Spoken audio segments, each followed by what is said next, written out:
사도행전 9장 32절에서 43절 말씀으로 은혜 받을 제목은 베드로를 통한 치유의 사역, 이런 제목입니다. 그래서 먼저 시간에는 사울이 변화된 후에 그의 복음 전도가 죽음을 피해 쫓기고 도망하면서도 진행되는 것을 우리는 살펴보았습니다. 그 후에는 평화로운 가운데 교회가 든든히 서가는 것을 또한 보았습니다. 그래서 이 시간에는 그 이후 베드로가 이방 지역을 순회하면서 펼쳐지는 그의 사역에서 병을 고치고 죽은 자를 살려내는 일을 봅니다. 이러한 그의 사역이 그 선교에 어떠한 영향을 미쳤는지 오늘 시간 생각하면서 은혜 받는 여러분들이 되시기를 예수님 이름으로 축원합니다. 베드로는 주의 일을 위해서 사방으로 다니다가 그가 도착한 곳이 있습니까? 그곳이 어디입니까? 32절을 봅니다. 베드로는 사방으로 두루 다니다가 룻다에 내려갔습니다. 그래서 베드로는 예루살렘에서 이방 지역 룻다에 사는 성도들을 방문하기 위해서 갔다고 볼 수 있는 것입니다. 그래서 룻다의 방문은 교회가 평화롭게 성장하고 있는 시기임을 알 수 있는 것을 볼 수 있습니다. 그래서 베드로는 룻다에 도착하기 전에 여러 지역을 순회하여 다니다가 이 룻다에 도착을 했다고 했습니다. 이처럼 베드로는 이방 기독교인들을 순회하면서 동시에 전도도 하기 위해서 그것에 온 것을 우리는 볼 수 있습니다. 그래서 룻다는 오늘날 이름은 룻이며 예루살렘 북서쪽 40km 지점에 있는 곳으로 해안 도시 요파로부터 동쪽으로 약 17에서 18km에 위치한 아주 비옥한 땅으로 알려져 있다고 전해지고 있습니다. 그래서 베드로는 이제 이 룻다에 도착해서 누구를 만났습니까? 그 사람은 어떠한 처지에 있는 사람입니까? 33절을 봅니다. 베드로는 룻다에서 에니아라는 사람을 만났습니다. 누구라고요? 에니아. 에니아라는 사람을 만났습니다. 그래서 에니아라는 뜻은 칭찬받는 자라는 그런 뜻입니다. 근데 그 에니아가 어떤 처지에 있었습니까? 에니아는 중풍으로 침상 위에 누운 지 8해라고 했습니다. 8해. 8년째라고 했습니다. 그래서 에니아가 8년 동안 병을 앓아왔고 상의에 누워 지냈다는 것은 전혀 거동할 수 없는 중병이라는 것을 짐작할 수 있죠. 그래서 오늘날 중풍은 뇌출혈이나 뇌에 이상이 와서 이 손발을 쓰지 못하는 여기에 누워 있는 사람은 아예 몸을 거동할 수 없을 정도라고 했으니까 그냥 모든 전신이 마비됐다고 이렇게 보면 되겠습니다. 그래서 베드로는 그 사람을 만나서 행한 일이 있습니다. 이게 하나님의 사람들이 해야 할 일들이죠. 그래서 34절에 보면 베드로가 그러한 병으로 앓고 있는 에니아에게 한 일이 무엇입니까? 34절을 보면 베드로는 중풍으로 누워있는 에니아에게 예수 그리스도께서 너를 낫게 하시니 일어나 내 자리를 정돈하라고 이야기하고 있습니다. 누구의 이름으로요? 예수 그리스도 이름으로 일어나 내 자리를 정돈하라, 이 얘기를 하고 있는 것입니다. 오늘날도 그렇습니다. 우리가 예수 그리스도 이름으로 행할 때에 주님의 기적의 역사가 일어납니다. 우리는 우리의 이름으로 할 때가 참 많습니다. 우리의 기분으로 할 때가 참 많습니다. 그런데 우리가 늘 다른 사람한테 베풀든지 대접하든지 말하든지 행동하든지 예수 그리스도 이름으로 행할 때 주님은 일하시는 줄 믿으시기를 바랍니다. 그래서 이 말은 예수님이 지금도 그 불치의 병을 고쳐주신다는 베드로의 믿음의 확신을 전달해주고 있는 것입니다. 나아가서 베드로의 치유의 기적과 예수 그리스도를 결부시키는 것은 예수의 치유 기적을 상기시키고 부활하신 예수님께서 지금도 치료자로서 성도들과 함께 일하신다, 이렇게 보면 되겠습니다. 그래서 히브리서 13장 8절에는 보면 하나님 말씀은 예수 그리스도 안에서 어제나 오늘이나 뭐 하자고요? 동일하시니라 그랬습니다. 영원히 동일하시니라. 예수 그리스도는 어제나 오늘이나 영원히 동일하시다. 이 말은 무슨 얘기입니까? 하나님이 하신 말씀은 과거에도 현재에도 미래에도 동일하게 그 효과가 나타난다는 것을 말씀해주고 있는 것이죠. 그래서 그 베드로는 말씀 선포로 애니야는 즉시 그 침상에서 일어났습니다. 그렇습니다. 믿음은 말씀에 따라서 반응하고 행동하는 것입니다. 우리는 말씀을 들을 때 그 말씀에 반응을 해야 돼요. 그 말씀에 대해서 의문을 가지고 있으면 그 어떤 일도 일어나지 않습니다. 그렇지만 하나님의 말씀은 아멘으로 우리가 받고, 우리 인간이 말하는 것은 안 될 수도 있지만 유한하고 변화생성하지만 하나님의 말씀은 영원히 불변하기 때문에 그 말씀이 오늘 우리의 심령 속에 반응이 되어지고 고백하고 받아들이고 행동하고 말한다면 반드시 그 일은 일어날 것입니다. 그래서 그 베드로의 말씀 선포로 애니야는 즉시 침상에 일어났습니다. 그래서 마가복음 16장 10절째 17절을 보면은 이러한 말씀을 믿는 자들에게는 이런 표적이 따른다고 말씀하셨습니다. 곧 그들이 내 이름으로 귀신을 쫓아내며 새 방언을 말하며 뱀을 짚으며 무슨 독을 마실지라도 해를 입지 아니하고 병든 자에게 손을 얹은 즉 나음을 잊겠다고 약속하셨습니다. 오늘 그렇습니다. 그래서 이러한 말씀이 먼저 우리에게 적용이 되어져야 되는 것입니다. 내가 작은 병이라도 앓으면 그것이 염려가 되고 근심이 되고, 그리고 그걸로 인해서 내가 불안한 일이 있다면 내가 예수 그리스도 이름으로 내 몸에 손을 얹고 기도할 수 있는 것입니다. 이것이 굉장히 중요합니다. 그런데 세상적으로 똑똑하다고 하는 사람들 그 일 안 해요. 왜? 합리적이지 못하고 이성적이지 못하고 그리고 모든 것들이 세상의 이치에 맞지 않기 때문에 그 일을 안 하려고 합니다. 근데 하나님의 말씀은 세상의 이치하고 동떨어지는 말씀이 너무나도 많습니다. 그렇지만 하나님의 말씀은 무엇입니까? 절대적이라는 것입니다. 상대적이지 않습니다. 하나님의 말씀은 우리에게 생뚱마저도 우리가 그 말씀을 고백하고 따르고 억지로 순종하면 그대로 이루어지는 줄 믿으시기를 예수님의 이름으로 축원합니다. 그래서 룻다와 사론에 사는 사람들은 이 사건을 목격하고 애니야가 살아난 이 사건을 목격하고 그들의 심경에 어떤 변화가 일어났습니까? 35절을 봅니다. 룻다와 사론에 사는 사람들이 애니야가 중풍에서 고침받는 사실을 그들은 두 눈으로 목격을 했습니다. 지켜보았습니다. 그래서 룻다와 사론에 사는 사람들은 베드로가 애니야에게 하는 믿음의 말을 듣고 보았던 것이죠. 여기에 보면 그런 것들이 생략이 되는데 듣고 본 것입니다. 왜냐하면 하나님의 말씀에 믿음의 원리가 있어요. 로마서 10장 10절에 보면 믿음은 어디서 난다고 했습니까? 들으면서 난다고 했습니다. 기적 보는 것보다도 귀로 듣는 것이 굉장히 귀중한 것이죠. 들을 때 믿음이 생긴 것입니다. 그래서 이 사론 땅은 여기 보면 사론 사람들 또 룻다의 사람들이 애니에 살아나는 것을 듣고 보았다고 했습니다. 그때 믿음이 생겨난 것이죠. 그런데 이 사론 이 지역 룻다 지역, 내가 이 지역을 왜 설명을 드리는가 하면 이것이 객관적으로 역사적인 사실이라는 것을 인식하기 위해서 제가 이 지역에 대한 설명을 하는 것입니다. 그래서 사론은 평화를 의미하며 남쪽 요파와 북쪽 갈멜산 사이에 위치한 평야 지역을 가리킵니다. 그래서 이 평야가 길이가 약 80km, 폭이 약 9에서 19km, 북부는 수목이 많은 편이며 남부는 비옥한 농토가 펼쳐지고 있다고 합니다. 여기서 사론은 길게 뻗쳐 있는 평야 전체를 의미하지 않고 룻다와 요파 근처의 한 성읍을 지칭한다, 이렇게 볼 수 있습니다.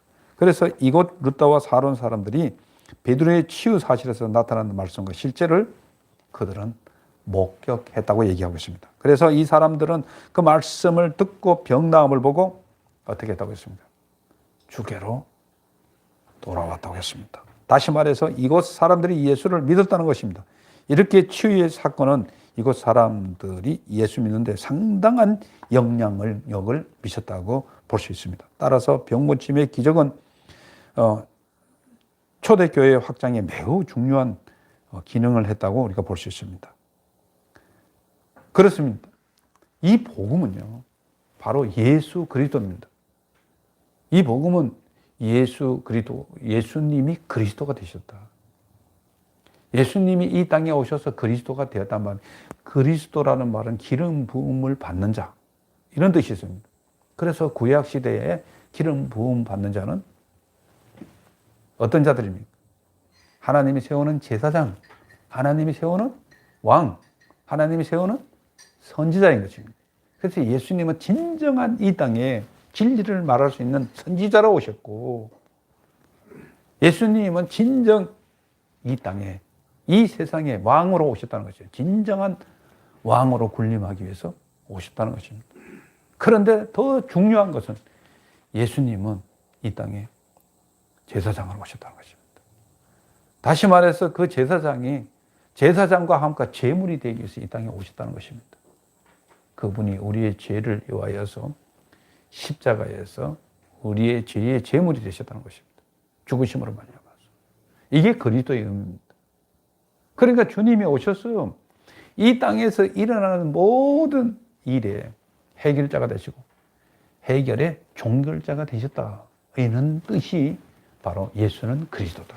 그래서 복음이 한마디로 말하면 예수는 그리스도다. 이런 말이 되겠습니다. 이 주님이 이렇게 오셨다는 것입니다. 그런데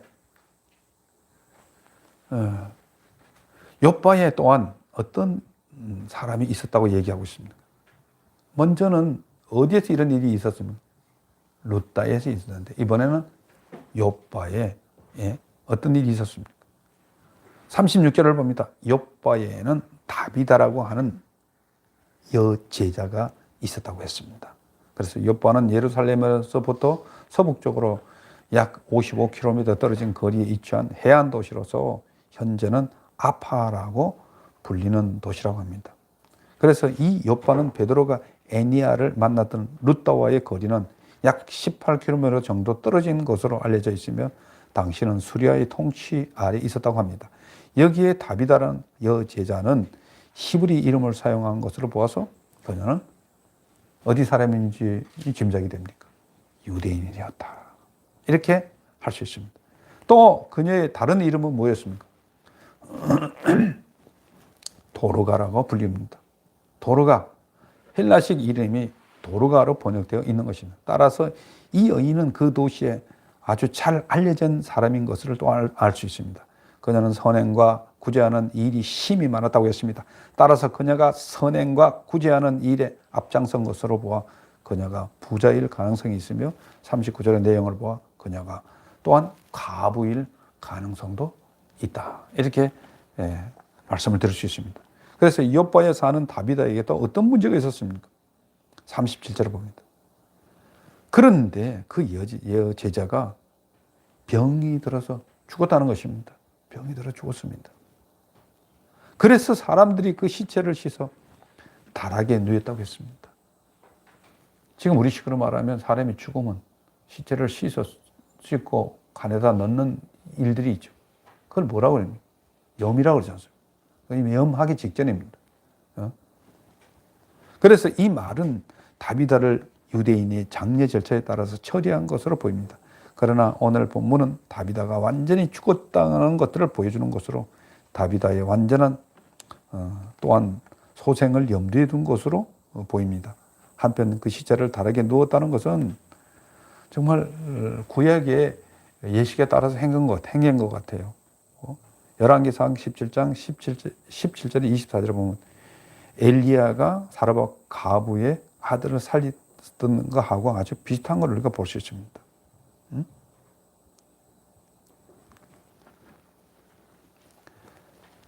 그래서 시체에 향유를 바르지 않았다는 점도 이를 뒷받침하여 줍니다. 살아날 것을 기대하는 거죠. 그래서 향유를 바르면 이제 완전히 장례식 절차가 끝나는 거죠.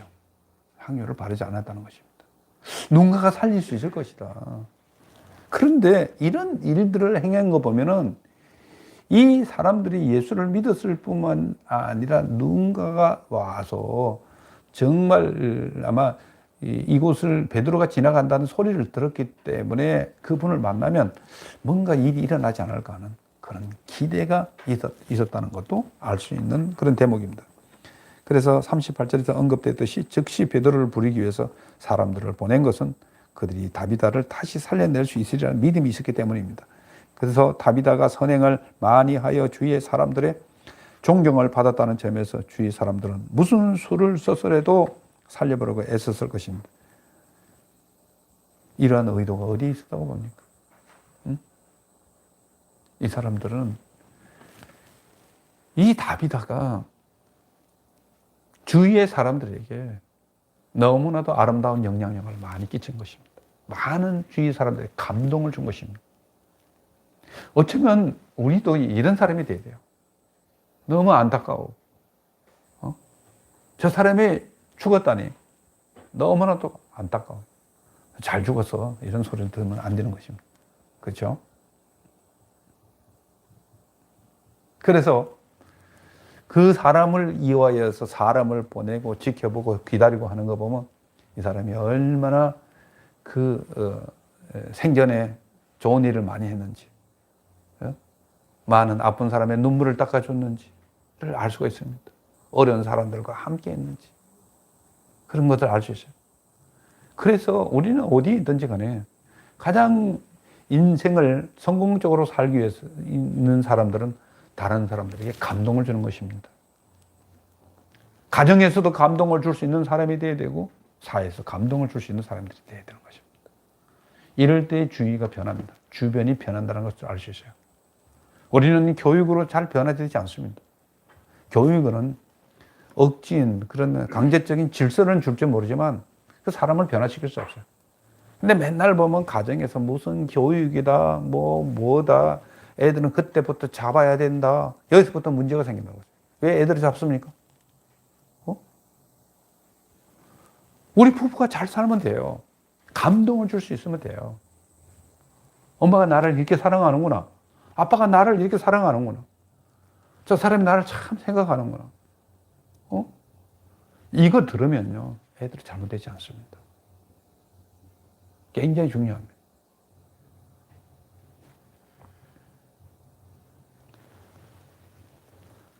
늘 제가 그런 얘기를 합니다. 여러분들이 또 이어령 교수를 기억할 것입니다. 그 이어령 씨가 그 어린 시절에는 굉장히 장난꾸러기였고 또 그랬다고 합니다. 그래서 공부도 안 하고 또 자기가 또 마지가 아니기 때문에 아무래도 그렇게 그냥 귀하게 자라나지를 못했는 것 같아요. 근데 이어령 씨가 자기가 이렇게 국문학자가 되고 훌륭한 사람이 된 것은 자기의 삼촌이 자기에게 엄청 큰 영향을 줬다 이런 얘기를 합니다. 삼촌이 한번 자기 집에 놀러 왔는데 책상에서 뒤적뒤적 하다가 쪽지를 봤는지 노트를 봤는지 봤는가 봐요. 그래서 거기에 이어령 씨가 숙제를 냈는지 학교 숙제를 냈는지 뭘 이렇게 시를 적어놨는지 산문을 적어놨는가 봐요. 그래서 그걸 읽고 그걸 누가 썼느냐. 정말 재능이 있다. 참 잘 썼다. 하고 그 뒤에서 그냥 그 부모가 이제 칭찬하는 소리를 들은가. 그러려고요. 그런데 아니에요. 정말 잘 썼다고. 뭔가가 있다고. 그 이야기를 뒤에서 들었다는 거예요. 듣고 나서 힘을 얻어서 내가 그래도 내가 뭔가 글 쓰는 재주는 있는가 보다. 그렇게 해서 힘을 얻어서 이렇게 자기가 훌륭한 사람이 되었다는 그 기사를 제가 읽은 적이 있습니다. 그렇습니다. 그러니까 우리가 작은 칭찬이 시기적절한 그런 칭찬과 시기적절한 그 감동을 줄 수 있는 것이 사람을 변화시킨다는 것입니다. 그런데 여기에 있는 이 도로가는, 여기에 있는 이 다비다는 정말 많은 사람들이 몰려와서 이 사람 살려야 된다고 아우성을 치고 사람을 보내고 하는 거 보면 얼마나 많은 감동을 줬습니다. 그래서 인생의 성공자는 저는 그래요. 감동을 주는 사람이다. 교육자가 아니에요. 감동을 줄 수 있는 사람이 돼야 된다.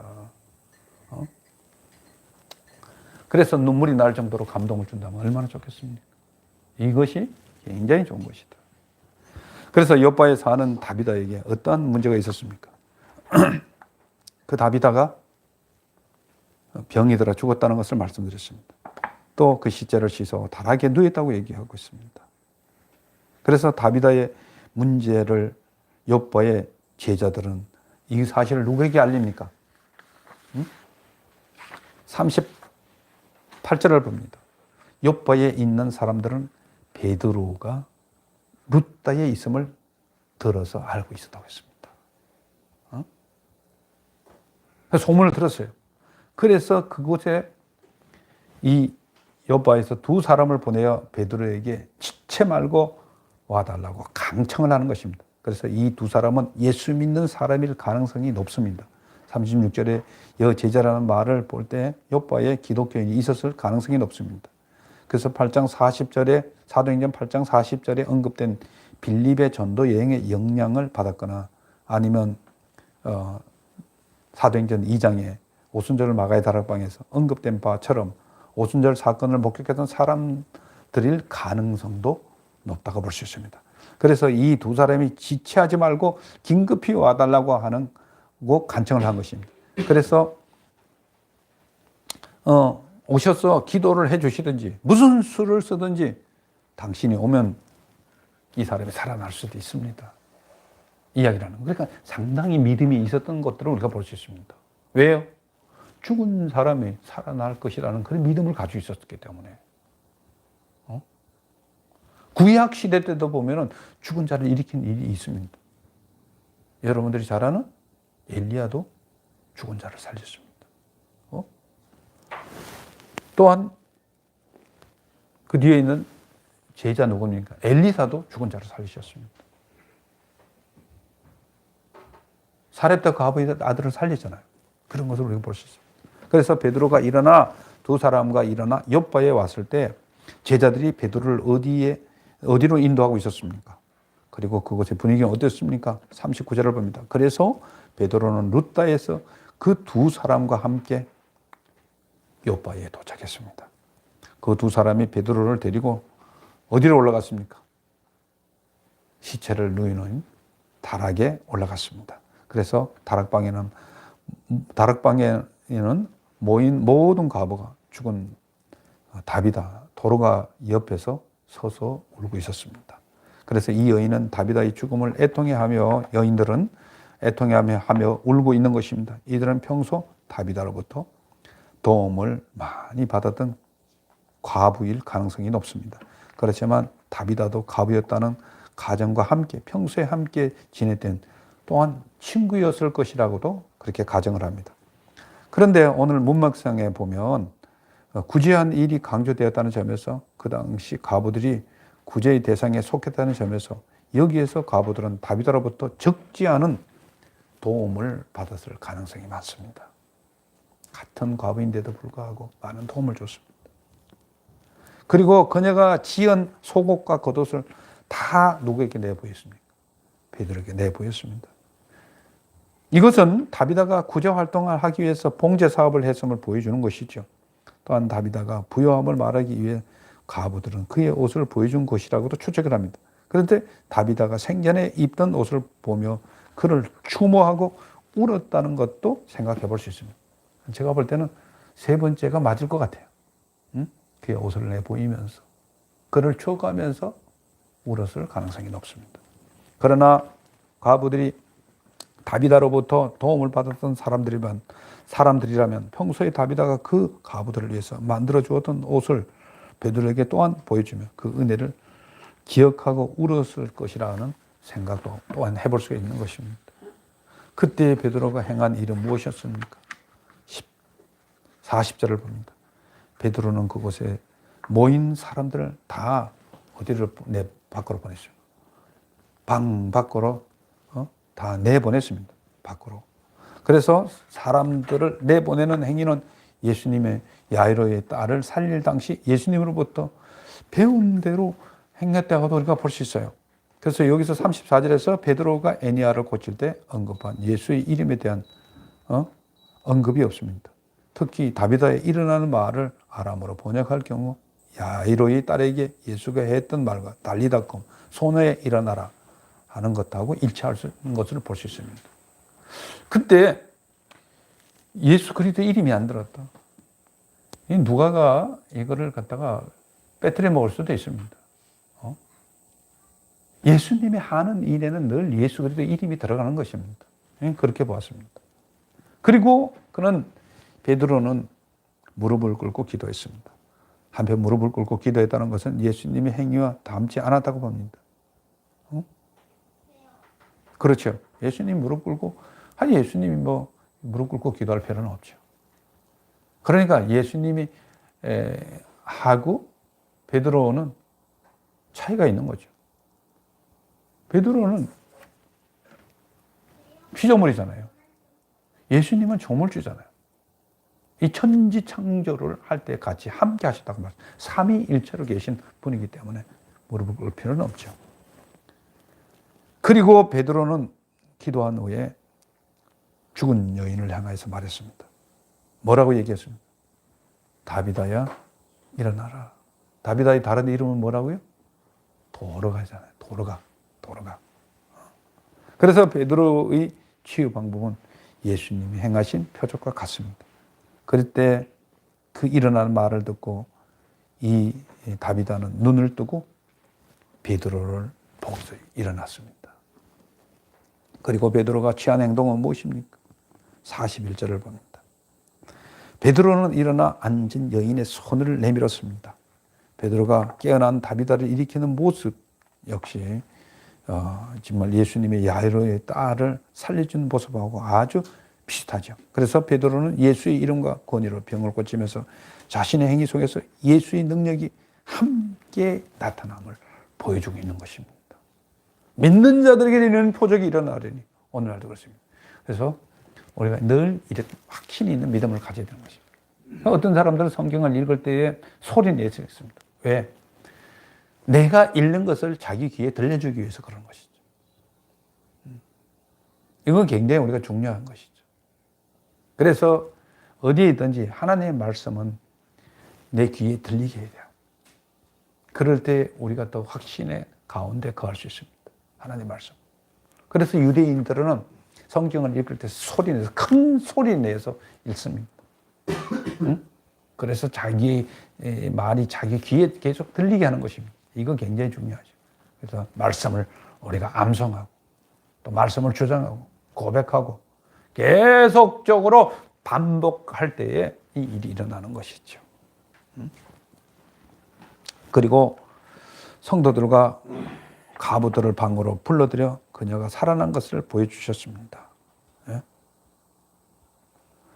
그래서 마가복음 5장 43절에는 예수께서 이 일을 아무도 알지 못하게 하라고 그 말을 많이 경계하시고 이에 소녀들에게 먹을 것을 주라 하니라. 근데 여기서는 경계를 하라고 그랬는데 베드로는 이 사실을 알렸잖아요. 이 사실을 알렸죠. 이것이 좀 다르죠. 그 일로 인해서 요파 사람들에게 어떤 변화가 일어났습니까? 42절을 봅니다. 이 사실을 알고 온 요파 사람들은 많은 사람들이 누구를 믿었다고요?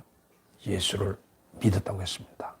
그래서 이 다비다의 회생의 결과는 루다에서 에니야를 치료했던 것과 동일합니다. 따라서 이 치병, 병을 고치는 이 이야기는 초기 기독교 확장의 치유 기적과 밀접한 연관이 있었음을 시사하고 있습니다.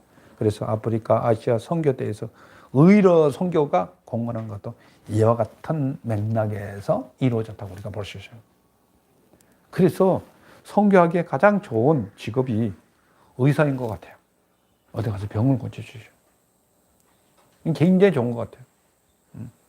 우리나라도 의사들이 먼저 이 나라에 들어와서 학교를 세우기보다는 병원을 먼저 세우고 교회를 세우기보다는 병원을 먼저 세웠다는 데서 의미가 있는 것이죠. 그 후에 베드로는 어디에서 머물렀다고 했습니까? 43절을 봅니다. 이후에 베드로는 요바에 여러 날을 머물렀다고 했습니다. 또 그가 머문 곳은 시몬이라 하는 피장의 집이라고 했는데 오늘 성경에는 무두장의 집에 머물렀다고 했습니다. 그래서 누가는 시몬이라는 사람의 직업을 명시함으로써 베드로와 구별하고 있습니다. 그래서 피장이라는 직업은 동물의 가죽을 가공하는 직업으로서 오늘날의 피역 제조업자로 이해할 수 있습니다. 그래서 유대인들은 전통적으로 피역 제조업자를 부정한 사람으로 취급하여 기피했습니다. 그러나 베드로는 그 사람들과 교제를 함으로써 예수의 가르침을 실천했습니다. 이 사실은 또한 초기 기독교에서 신분과 직업에 대한 계급적 의식을 무시했다는 것을 우리가 알 수 있습니다. 그래서 여기서 베드로가 천한 신분의 시몬의 집에 머물렀다는 것은 다음에 나오는 이방인 고넬료의 계정과 깊은 연관이 있는 것을 우리가 볼 수 있습니다. 즉, 이 사건은 당시 선민의식으로 인한 유대인들의 배타적인 우월감을 깨뜨리고 천민과 이방인들에게도 평등하게 주의 은총을 선포한다는 상징적인 의미가 굉장히 강하다는 것을 우리가 알 수 있습니다. 이 복음이 모든 신분의 계급을 없앴습니다. 이 복음은 남존 여비 사상을 없앴습니다. 이 복음은 정말 남녀에 있어서 모든 계급을 없앴던 것이죠. 그래서 참 좋은 것입니다. 사랑하는 성도 여러분, 이제 말씀을 정리합니다. 예수님은 이 땅에 오셔서 우리의 인생의 구원의 문을 활짝 열어주셨습니다. 구원받는 유일한 길은 오로지 주 예수 그리스도를 나의 구주로 믿고 영접하는 것입니다. 그래서 우리가 인생을 살아가는 근본적인 목적으로 이 구원의 복음을 전하는 것으로 귀결되어야 합니다. 이 복음은 병든 자에게 치유의 능력으로 나타납니다. 하나님은 베드로를 통해 예수 그리스도의 이름으로 루다에서 에네아의 중풍병을 고쳤습니다. 그리고 베드로는 예수 그리스도의 이름으로 욥바에서 사는 죽은 다비다를 살렸습니다. 그 복음과 함께 그 지역의 사람들이 이 치유와 죽음에서 살아나는 기적을 목격함으로써 그 지역의 많은 사람들이 예수를 믿었습니다. 이렇게 예수 믿는 한 사람이 잘되고 축복받음으로 말미암아서 그와 관련된 많은 사람들이 복을 받게 된다는 사실을 우리는 알아야 됩니다. 따라서 하나님은 어제나 오늘이나 동일하신 분으로 이 시간에도 여러분들이 믿음으로 말하고 믿음으로 기도하고 실천하면 베드로에게 일어났던 기적이 오늘날 여러분들에게도 일어날 것입니다. 기도하겠습니다.